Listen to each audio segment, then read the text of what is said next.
Body नहीं आएगी, आपको जो करना करेंगे। आपको धरना देना है, आग लगाना है यहाँ पे जिले में। एक बार सुनिए, ये जो आप लोग जितने लोग गलत सलाह दे रहे हैं ना, इनको आप लोग दे लीजिए।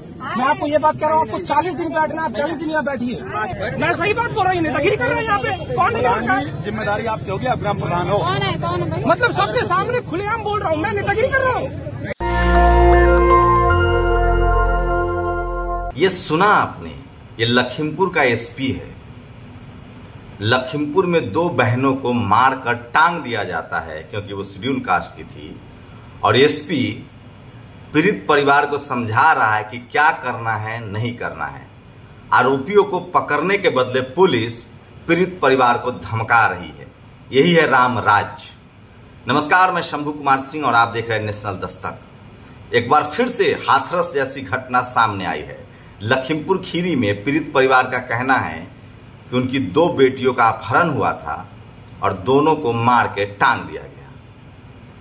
आप कल्पना कीजिए कि ये घटना किसी गैर बीजेपी शासित राज्य में होता तो तमाम हिंदू संगठन सड़कों पर होते, तब जब आरोपी कोई मुसलमान होता।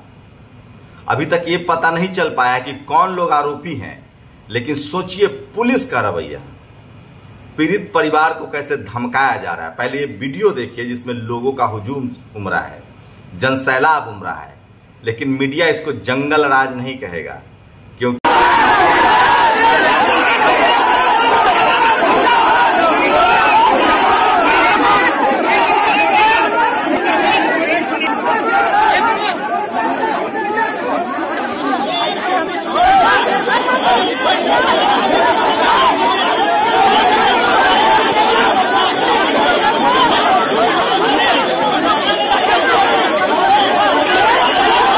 ये सवर्णों की सरकार है, आरएसएस की सरकार है, मनुवादी, जातिवादी, ब्राह्मणवादियों की सरकार है। कोई दलित, पिछड़ा, आदिवासी मुख्यमंत्री होता, कोई दलित, पिछड़ा, आदिवासी वाली पार्टियों की सरकार होती तो ये टीवी अखबार वाले इसको गुंडा राज कहते। अब सोचिए कि आप कल्पना नहीं कर सकते कि किस तरह के हालात हैं इस देश में। लेकिन एक बार फिर से इस एसपी का बयान सुनिए। ये अब एसपी है लखीमपुर खीरी का, ये क्या समझा रहा है परिवार वालों को, सो सुनिए एक बार। आप पीड़ित हो, ये मुझे पता है। हम सब लोग आपके लिए प्रार्थना कर रहे हैं, लेकिन बात ऐसी बोलो जो न्याय संगत हो और जो सही हो। नहीं, यहाँ बेटी नहीं आएगी, आप बॉडी नहीं आएगी, आपको जो करना करेंगे। आपको धरना देना है, आग लगाना है यहाँ पे जिले में। एक बार सुनिए, ये जो आप लोग जितने लोग गलत सलाह दे रहे हैं ना, इनको आप लोग दे लीजिए। मैं आपको ये बात कह रहा हूँ, आपको 40 दिन बैठना, आप 40 दिन यहाँ बैठिए। ये गलत चीजें मत बोलिए प्लीज। मैं गलत चीज नहीं मानूंगा। मैं आपको सिर्फ प्रेम से बोलेंगे, जो चीज सही समझ है वो करवाऊंगा मैं आपको। अगर नहीं आएगी अम्मा, नहीं आएगी। सुना आपने, लेकिन ये तो कुछ भी नहीं है। इस एसपी का एक और वीडियो सुनिए। जो प्रदर्शनकारी, जो बहुजन समाज के लोग वहां जुटे, जो कह रहे थे कि इस बच्ची को न्याय मिलना चाहिए, उसको किस तरह से ये समझा रहा है कि राजनीति कर रहे हो, हंगामा कर रहे हो। मैं वो तस्वीरें नहीं दिखा सकता किस तरह से उनको फांसी पर टांग दिया गया है। यूट्यूब की अपनी लिमिट है, अपनी एक सीमा है, वो तस्वीरें हम नहीं दिखा सकते। लेकिन इस एसपी का एक बार फिर से बयान सुनिए 2 विंडो में, कि ये पीड़ित परिवार को धमका रहा है। नहीं हो सकता है कि आप नियम कानून भी छेड़ देंगे पूरा, और उसके बाद आप सही काम भी नहीं होने देंगे। कंट्रोल होगा, मैं जो आप ग्राम प्रधान हैं। नहीं सर, कहता हूँ अपना तरीका है। तो सबके ऊपर मुकदमा लिख दीजिए, सबके ऊपर साइड ले लो। हमने बात कर लिया, मुकदमा लिख दीजिए। मैं सही बात बोल रहा हूँ, नेतागिरी कर रहे हैं यहाँ पे। कौन है? जिम्मेदारी आपकी होगी, आप ग्राम प्रधान हो। मतलब सबके सामने खुलेआम बोल रहा हूँ, मैं नेतागिरी कर रहा हूँ। मैं धमकी दे रहा हूँ। आपका बाइक किनारे ले चलो, आपका बाइक किनारे ले चलो। किसी कोई धमकी नहीं है। देखिए, एक सेकंड रुकिए, पूरा समाज यहाँ पे हम लोग, बात सही है। 2 घंटा 4 घंटा पूरा समाज के साथ हम लोग हैं। आप पूरा समाज अगर चाहेंगे उठ के चलना, हम लोग लेके जाएंगे, मेरी जिम्मेदारी है। जिस गाड़ी में जाएंगे मेरी जिम्मेदारी है। जब तक नहीं कहेंगे हम लोग हाथ नहीं लगाएंगे। लेकिन व्यवस्था, नियम कानून को मत छेड़िए। रोड जाम करना गलत है, आप भी जानते हैं, मैं भी जानता हूँ। आप भी पब्लिक है मेरे लिए, जितने लोग चल रही है रोड पे वो भी पब्लिक है मेरे लिए। मैं इसके लिए पूरी व्यवस्था नहीं खराब कर दूंगा। आपका जो भी चलिए हम पिताजी से बात तो करें। नंद किशोर है, नंद किशोर पागल हो क्या? हाँ। उतना ही नहीं, ये एसपी सरेआम लोगों को धमका रहा है। ये तो कल्पना कीजिए कि अब सोशल मीडिया पर लोग लिख रहे हैं, बात कर रहे हैं, नहीं तो जेल में बंद कर देता। हाथरस में क्या हुआ था, पीड़ित परिवार को ही कटघरे में खड़ा कर दिया था।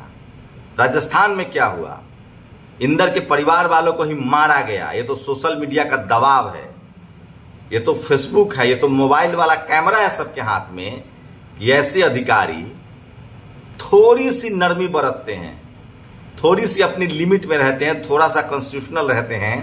नहीं तो क्या बताऊं, अगर पीड़ित परिवार SC ST OBC माइनॉरिटी का हो तो ये लोग कोई सीमा पार कर सकते हैं।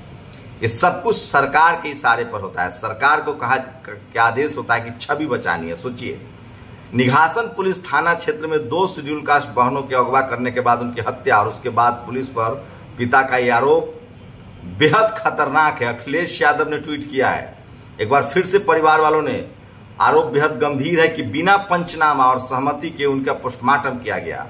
लखीमपुर में किसानों के बाद अब दलितों की हत्या, हाथरस की बेटी हत्याकांड की जघन्य पुनरावृत्ति है। अखिलेश यादव ने ट्वीट किया है।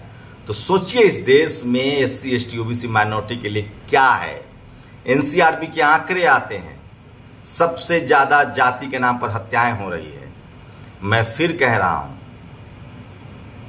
आपको ही आवाज उठानी पड़ेगी, आपको ही बोलना पड़ेगा, आपको ही लड़ना पड़ेगा, नहीं तो कुछ नहीं हो सकता। आप सोचिए कि सरेआम एक SP किस तरह से धमकियां दे रहा है। लेकिन एक और खबर खतरनाक आई है यूपी से। ये देखिए, विश्व गुरु बनने की राह पर बढ़ते कदम। प्रिंट मीडिया अमर उजाला को पीड़ित परिवार की जाति का फौरन पता चल गया। आरोपी दूसरे समुदाय के हैं, उनकी जाति का पता खबर लिखने तक नहीं चला है। आरोपियों की जाति पहले ये इनको बताना चाहिए था। और एक और खतरनाक खबर आई है। सोचिए, मैंने ये 2 वीडियो दिखाया SP का, किस तरह से ये ट्रोल कर रहा है। ये देखिए, द्रोणाचार्य अभी जिंदा है। उत्तर प्रदेश में फीस नहीं जमा करने पर छात्र की पिटाई और फिर उनकी मौत हो गई है। ये इस देश की हालत है और आप कल्पना नहीं कर सकते। और ये है वो तस्वीर CCTV की जारी हुई है। ये है बेगूसराय शूटआउट के संदिग्ध अपराधी। पुलिस ने इन पर 50,000 रुपए का इनाम रखा है। बिहार के बेगूसराय में सरेआम कई राउंड फायरिंग की गई। जब से नीतीश तेजस्वी की सरकार आई है, वहां जंगल राज व्याप्त है, वहां कार्रवाई भी हो रही है। जो डंडा चलाने वाला ADM था उसको सस्पेंड कर दिया गया है। लेकिन सोचिए, लखीमपुर खीरी में जातिवाद किस तरह की हैवानियत का रूप ले चुका है। आखिर सारे अपराध दलितों के साथ क्यों होते हैं, शेड्यूल कास्ट के साथ ही क्यों होते हैं? कभी सुना है आपने किसी सवर्ण समाज के साथ इस तरह का अपराध हो जाए? मुसलमान, पिछड़े, आदिवासी, दलितों के साथ क्यों होता है? आप कल्पना कर सकते हैं। ये अपराध नहीं है, ये जघन्य अपराध है, ये किया गया अपराध है, ये जानबूझकर किया गया अपराध है। इस देश में जाति सच्चाई है। इस देश में मैं लगातार सवर्ण समाज के लिबरल लोगों से मिलता रहता हूं, उनसे बात करता हूं। उनको आपके दुख तकलीफ से कोई मतलब नहीं। जो सो कॉल लिबरल सवर्ण है उनसे भी। जयपाल मुंडा ने इसलिए कहा था कि कोई आदिवासी की बात आदिवासी ही समझ सकता है और खड़ा हो सकता है।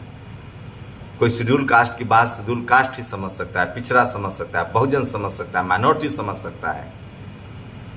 तो सोचिए किस तरह से लखीमपुर में 2 बहनों को अपहरण किया जाता है, उनको मार दिया जाता है। और पुलिस का रवैया एक बार फिर से देख लीजिए। इस देश में SC ST OBC माइनॉरिटी के लिए न्याय पाना इतना आसान नहीं है। आपको जान गंवाने के बाद, सम्मान गंवाने के बाद, डिग्निटी गंवाने के बाद, अपने बच्चे गंवाने के बाद भी सड़कों पर गिरगिराना पड़ेगा। उसके बाद भी आपको न्याय नहीं मिलेगा, क्योंकि चपरासी से लेकर चीफ जस्टिस तक की एक जाति है। चपरासी से लेकर चीफ जस्टिस तक की एक जाति है, और जो नहीं चाहता है कि आपको न्याय मिले।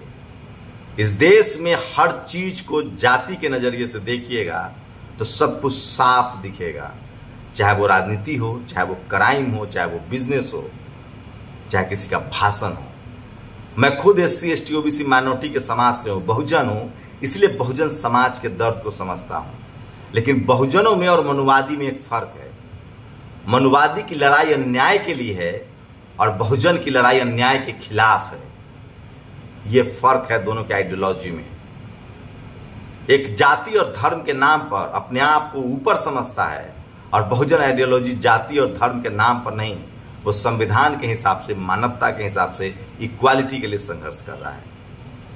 तो अत्याचार करना और अत्याचार का विरोध करना दोनों अलग अलग चीजें हैं, लेकिन हम ही के लोगों को जातिवादी कहा जाता है। इस देश में एनसीआरबी का आंकड़ा देखिए, सबसे ज्यादा जो रेप और मर्डर होता है वो जाति के नाम पर होता है, लेकिन इसको लोग जातिवादी, आतंकवादी नहीं कहेंगे। आतंकवादी सिर्फ इस देश में मुसलमान हो सकता है अगर वो किसी धर्म के हिसाब से हिंदू या SC ST OBC की हत्या कर दे, लेकिन SC ST OBC माइनॉरिटी के लोगों की हत्याएं कोई हिंदू करता रहे तो कोई अपराध नहीं है, तब वो सिर्फ क्राइम है।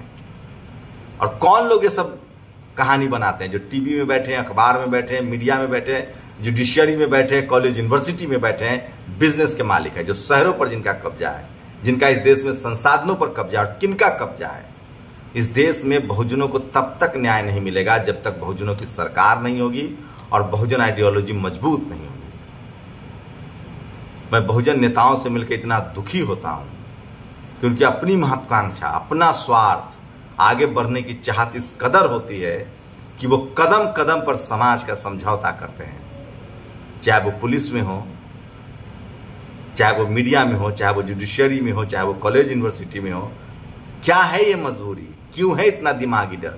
निकलिए इस मजबूरी से, निकलिए इस दिमागी डर से। पूरा संसार आपका है, पूरी दुनिया आपकी है, आप एक सम्मान की जिंदगी जी सकते हैं। ये पूरी लड़ाई इज्जत से जीने की है, जलालत की जिंदगी नहीं चाहिए। जलालत की जिंदगी से सम्मान का मौत कहीं शानदार होता है।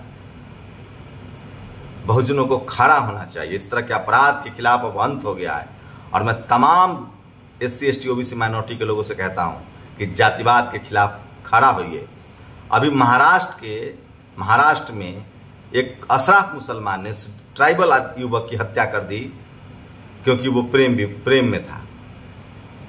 तो ये चाहे मुसलमान हो, चाहे पिछड़ा हो, चाहे दलित हो, चाहे आदिवासी हो, इनको अपने अंदर की जातिवाद खत्म करना होगा, नहीं तो आप सब खुद जातिवाद के शिकार है और इतने महीन जातिवाद के शिकार हैं कि आपकी गरीबी, लाचारी, बेबसी कभी जाने वाली नहीं है। इस देश में शेड्यूल कास्ट के लोग चारों तरफ से पीड़ित हैं, फिर आदिवासी पीड़ित है, फिर मुसलमान पीड़ित है, फिर OBC पीड़ित है, और जिन लोगों ने इस जाति का मकरजाल बनाया है वो मजे ले रहे हैं। खड़ा हुई अपनी नस्लों के लिए, अपने बच्चों के लिए। अपनी प्रतिक्रिया जरूर दीजिए कि इस तरह के जातिवादी अपराध को जातीय आतंकवाद कहा जाए या नहीं। शुक्रिया। नेशनल दस्तक की आपसे गुजारिश है कि अगर इसको बचाना चाहते हैं तो नेशनल दस्तक को सब्सक्राइब करने के लिए रेड कलर के सब्सक्राइब बटन को दबाएं, फिर बेल आइकन की घंटी दबाएं। नेशनल दस्तक को बचाने के लिए बहुत जरूरी है कि हर खबर को शेयर करें, लाइक करें, कमेंट जरूर करें।